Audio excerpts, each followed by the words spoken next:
Hello, I'm Owen Roberts, and this paper is titled Protected to Death or Trademarked for Life: Tourism, Co-Management and Sámi Heritage. This paper will address two issues relating to Indigenous heritage. In the first part, I will introduce my case study, the Sámi. I will then discuss the relationship between the Sámi and tourism, in particular how this has shaped and continues to shape the way others see the Sámi and how the Sámi see themselves. I will look at the role of Sámi cultural heritage in tourism as an exotic backdrop for Arctic recreational exploration. I will then consider how this heritage is managed within the larger nation state, including the politics of its definitions. I will discuss the co-management model of governance, how this is widely viewed as positive, but how it has also been critiqued. I will look at some of the international frameworks for recognition of Indigenous cultural heritage, examining which parties these benefit most. Concluding with some emerging definitions of heritage and models of governance developed by Indigenous groups, the paper will ask if, in a post-colonial world, Indigenous people like the Sámi are doomed to either be protected to death or trademarked for life. The Sámi are an Indigenous people of Northern Europe, their historic lands spanning approximately 150,000 miles across the borders of Norway, Sweden, Finland and Russia. Previously known in the rest of Europe as Lapps or Laplanders, from terms historically used pejoratively in Scandinavia by non-Sámi people, Sámi is the word used by the Sámi peoples themselves for themselves. The term Sámi is used collectively for their territories as a whole. This is a page from the website of the Nordic Museum in Sweden. The museum has a Sámi gallery, and this web page gives us a useful map of the Sámi regions. Exact numbers of the Sámi are difficult to calculate. As Viken in 2006 has noted, Sámi is a matter of self-identification. The International Workgroup for Indigenous Affairs estimates the total to be approximately 50 to 100,000. The largest population is in Norway, with approximately 50 to 65,000, less than 1.5% of the Norwegian population as a whole. Approximately 20,000 Sámi live in Sweden, around 0.22 of the whole population. 8,000 Sámi live in Finland, 0.16 of the population, and about 2,000 in Russia, which is well under 0.0002%. Historically, many of the Sámi had a semi-nomadic way of life based on reindeer herding, with others living in settled communities in the coastal areas based on fishing and farming. Only a minority of the Sámi now lead a traditional lifestyle in the homeland regions, and many live outside these areas. There are different Sámi languages used in different parts of Sámi, although all are part of the same Finno-Ugric language family as Finnish, which is a different grouping to the other Nordic languages. There are now Sámi parliaments in Norway, Sweden and Finland, whereas in Russia the Sámi are organised into non-governmental organisations. The three Sámi parliaments formed the Sámi Parliamentary Council in the year 2000. These nation-states spanning Sámi share a dark history of enforced assimilation of the Sámi minority. This is a complex subject in its own right, with different features particular to each nation-state, and it is not the focus of this paper.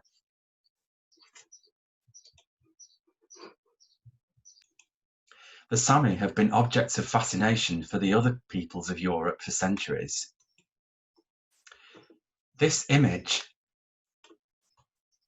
the image shown is from 1822. It is a British poster advertising the exhibit of Laplanders at the Egyptian Hall, London, by entrepreneurial traveller and naturalist William Bullock. The exhibition of primitive peoples by Western colonial powers has a long and undistinguished history, but as Olsen in 2006 has observed, what is striking about this image is that the details of the exhibits themselves are still used in the advertising of Sámi tourism today. The clothes, the tools, the reindeer, the tents are all trademarks, a material culture that is still showcased in marketing today. Now, the concept of exhibiting fellow human beings as tourist attractions disturbs and appalls us. However, an encounter with the other in situ is a key promise of tourism today. Olsen and Di Bernardi in 2019 have analysed the presentations of the Sámi in contemporary tourism brochures. Olsen notes the lack of images of tourists alongside the object of their gaze, which is a significant difference to the 1822 poster image. In the poster, exhibition visitors are shown engaging with the exhibits. The central figure in blue appears to be talking to, or possibly even tipping, the Sámi woman seated. On the left-hand side of the poster, the Londoners crowd around a pen of reindeer. The man in blue is breaking the fourth wall, leaning over from his side of the exhibition to where the Sámi woman and her fellow exhibits are placed in front of an Arctic theatre set. Other visitors look on from the right. For Olsen, this image of encounter represents a certain simultaneous coexistence that is not allowed for within today's touristic gaze. Citing the work of Dan in 1996, Fabian in 1991, and others, Olsen argues that this gaze is fixed by a central cultural version of modernity, which renders itself modern, therefore that which is not traditional. Further citing Larson 1998 and Ryan 2002, Olsen terms this discourse as the relationship between the West and the rest.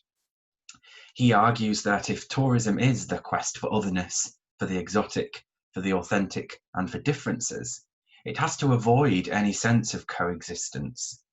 Furthermore, it requires the tourist attraction, which seeks success, to conceal those features which the tourist would consider modern.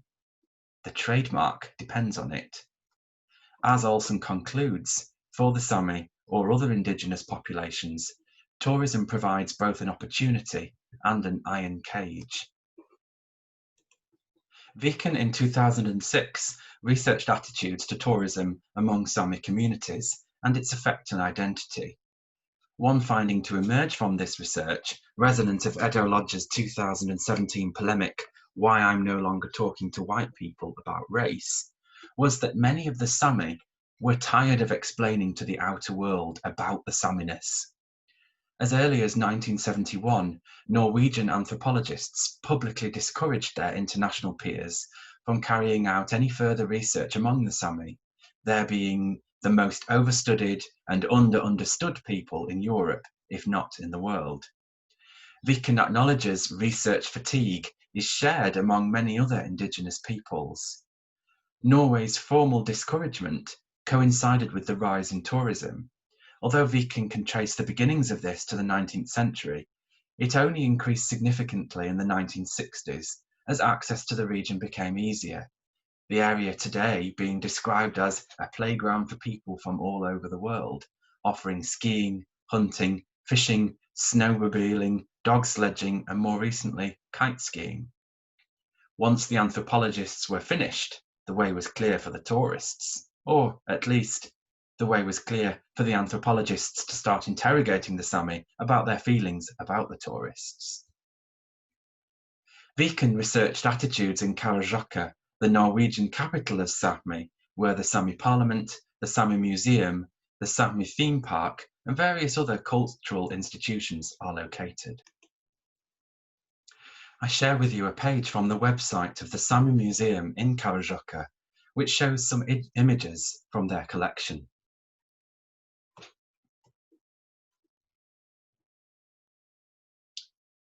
Viken highlights three principal responses to tourism among the local Sámi population in Karasjokka: irritation, reflexive rejection, and a discursive awareness.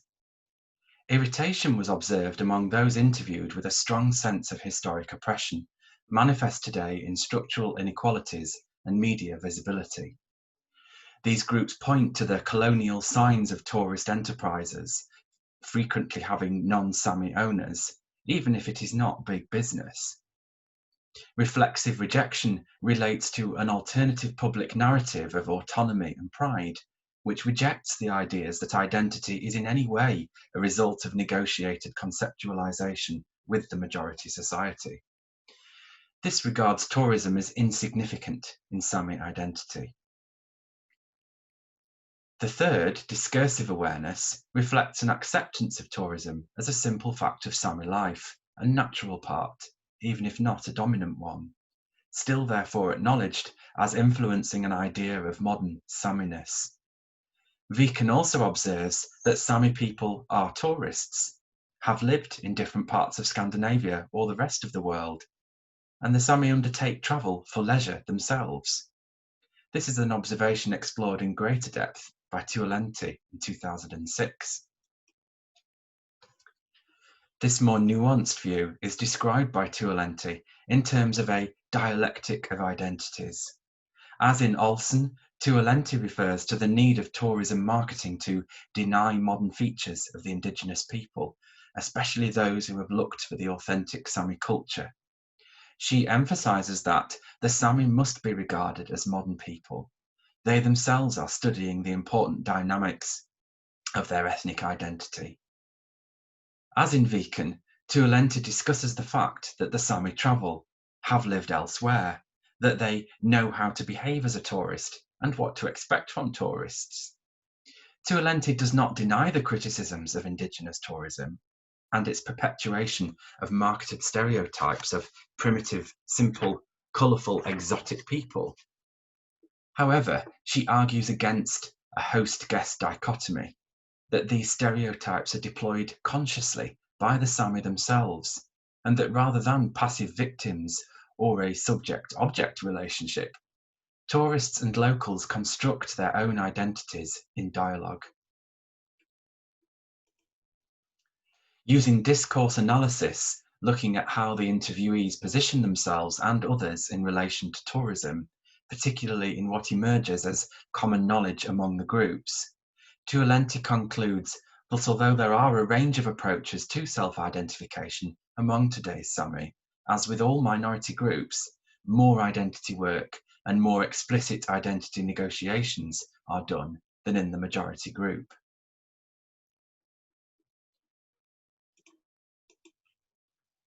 Of the Nordic countries, Viken in 2012 recognises that Sámi rights are more developed in Norway, although she highlights blind spots in their implementation.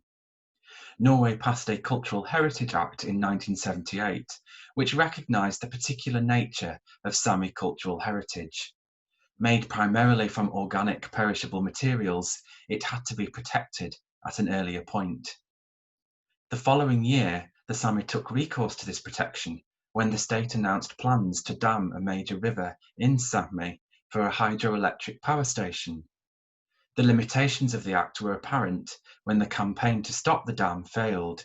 Despite 3 years of demonstrations and legal action, the Supreme Court ultimately ruled in favour of the state. Nonetheless, the campaign had a transformative effect on the Sámi consciousness and wider public attitudes to Sámi rights, and in the years that followed, a Sámi Rights Commission was established, and the Norwegian constitution was amended in 1988 to formally accept the state's responsibility to enable the Sámi to preserve and develop their language, culture, and way of life, with land and resources a prerequisite for the continuation of that culture.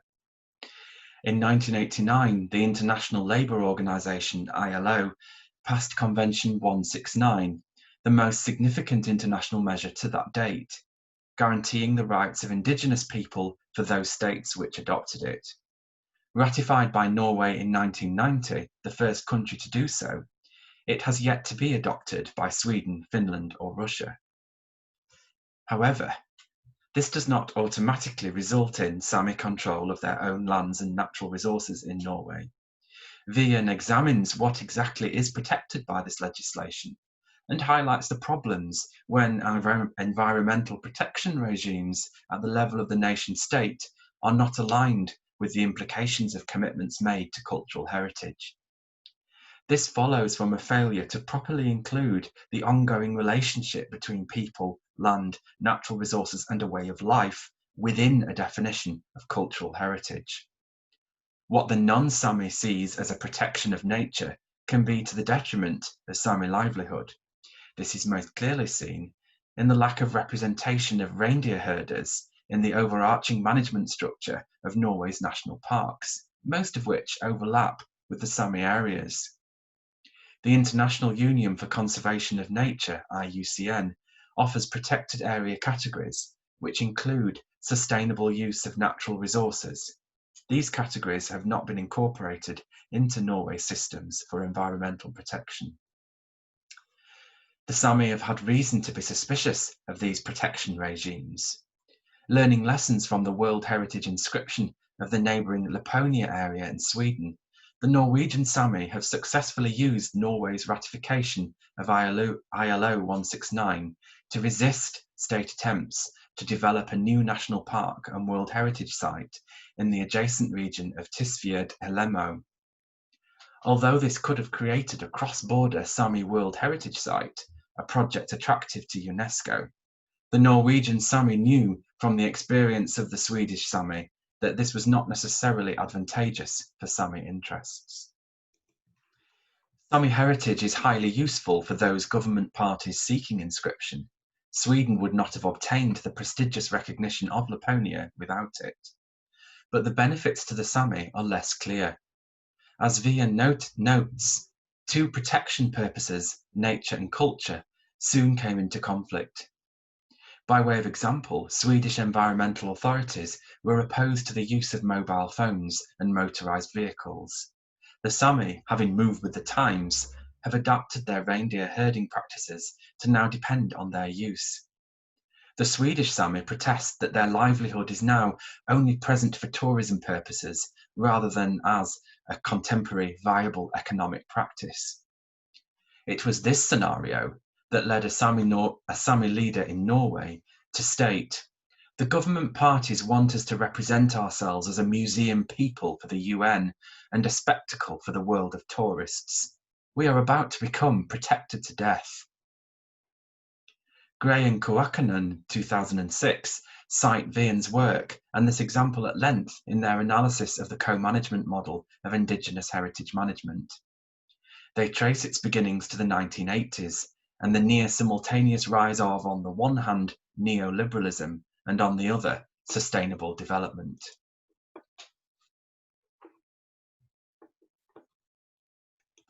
Giving rise to the growth of an ideal narrative across popular, academic and governmental publications, which has widely become accepted and embraced. In this narrative, co-management is, in essence, sharing of rights and responsibilities by the government and civil society, which solves resource problems, saves state costs, increases legitimacy, capitalizes on local or indigenous knowledge to promote conservation, and builds capacity in resource-dependent communities. However, the authors recognize earlier versions of the approach in 19th century legal agreements in settler colonial contexts, treaties between settlers and indigenous peoples. Gray and Kuokkanen in 2019 argue that co-management arrangements cannot escape this foundational legacy and the ideology and power dynamic in which it is steeped. An important part of this argument is the culturalization of indigenous peoples, a strategy which emphasizes cultural identity and cultural difference over legal and political status. The authors link this to a Lockean colonial hierarchy of indigenous cultures versus Western societies, rather than distinct polities with pre-existing governance and legal orders. They argue that co-management offers participation in lieu of actual control, which displaces indigenous rights and indigenous governance, violating the 2007 United Nations Declaration on the Rights of Indigenous Peoples. Gray and Kuokkanen make a clear distinction between indigenous governance as a whole process of lawmaking and decision-making, and units of administration with varying degrees of representation. The authors observe conflict between the implications of the 2007 declaration and the 1972 World Heritage Convention. It's universalizing claims for all the peoples of the world, divorcing heritage from territory, and effectively depoliticizing local protection decisions. They point to the difference between international rhetoric and political practices at the level of the nation state, the lack of procedures to ensure Indigenous participation in nomination and management of sites, and ultimately conclude that the World Heritage Convention has not served Indigenous peoples well. They go further to argue that co-managing Indigenous cultural heritage is really just managing Indigenous sovereignty. However, alternatives do exist.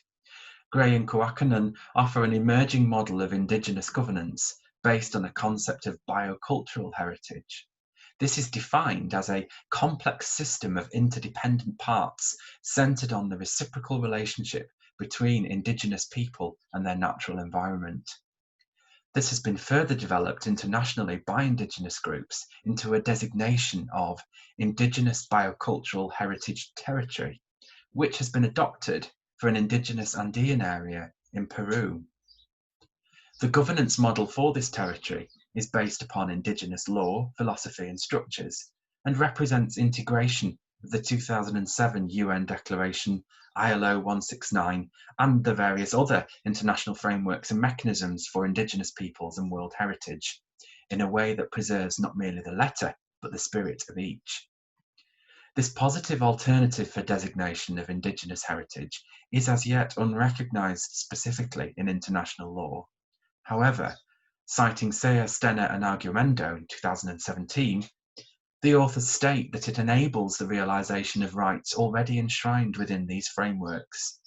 They go on to provide compelling recommendations for ways to adopt such an approach for the Sámi. The very need for an integration or indeed realignment of World Heritage recognition regimes with those for Indigenous rights reveals the flaws in the development of the World Heritage recognition regimes. The Indigenous voice may well have been honoured, but not truly heard. However, the new models emerging among Indigenous peoples do give hope that the doom faced, referred to in the title of this paper, is not inevitable.